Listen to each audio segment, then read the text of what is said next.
છે ધર્માંતરણને લઈને જે માહિતી સામે આવી રહી છે ત્યારે સૌથી મોટા સવાલ ઊભા થઈ રહ્યા છે. અમદાવાદ શહેર જેવા સ્માર્ટ શહેરમાં પણ જો આવી ઘટના બનતી હોય તો આદિવાસી વિસ્તારમાં કેવી હાલત હશે.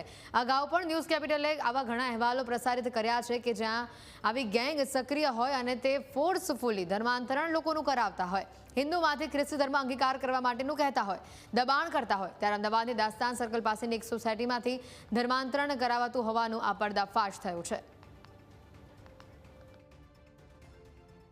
ત્યાં ગયા પછી મને એમ કીધું કે તપાસ કરવાની છે તો આપણે કંઈક કહેવું પડશે. એટલે મેં એમ કીધું કે મારા ભત્રીજાને પગમાં પ્રોબ્લેમ છે ને એના પગમાં પરું થયું છે, પણ ડૉક્ટરોની દવાથી કંઈ મળતું નથી. તો અહીંયા મને તમારો કોન્ટેક આપ્યો છે તો તમે કઈ રીતે કરો છો? કે અહીંયા સત્સંગ જ કરીએ છીએ અમે. બેસાડી પછી એ લોકો ઈસુના જ બધા ભજનો ગાતા હતા. મેં કીધું ઠીક છે, થોડીક વાર બેઠી રાહ જોઈ. પછી મેં કીધું તમે ઈલાજ કરો છો કે શું કરો છો? તમે મને બેસાડી રાખી છે તો કે ના, અમારા સરજી આવશે અને સરજી કહેશે. મેં કીધું સારું. પછી સરજી તો એમને એવું થયું કે કંઈક એમણે કંઈ કારણસર એમ કીધું કે લગ્નમાં છું ને નહીં આવું. પછી મેં બેનને પૂછ્યું કે તમે ઈલાજ કઈ રીતે કરો છો? મારે ભત્રીજા નહીં લાવવો પડશે? તો કે ના, એને લાવવાની જરૂર નથી, એ તો તમે જાતે જ કહેશો કે એમને સારું થઈ ગયું. કીધું એ કેવી રીતે?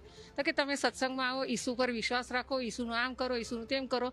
બધું ઈસુનું એટલું બધું મને સમજાવ કર્યું. આ જે મારી પાછળ બહેનો બેઠેલી છે એ લોકોને પોતાના ટેસ્ટિમની શેર કરે કે એમને પણ આવા કંઈક પ્રોબ્લેમ છે અને એ લોકોના પ્રોબ્લેમ બધા દૂર થયા છે. એટલે કે છે તમે એમાં ભાગ લેશો, ઈસુને ગુરુ માનશો કે ઈસુની તમે સેવા કરશો તો તમારા બધા પ્રોબ્લેમ દૂર થઈ જશે અને તમારું સારું થઈ જશે. તો તમે જોડાઓ.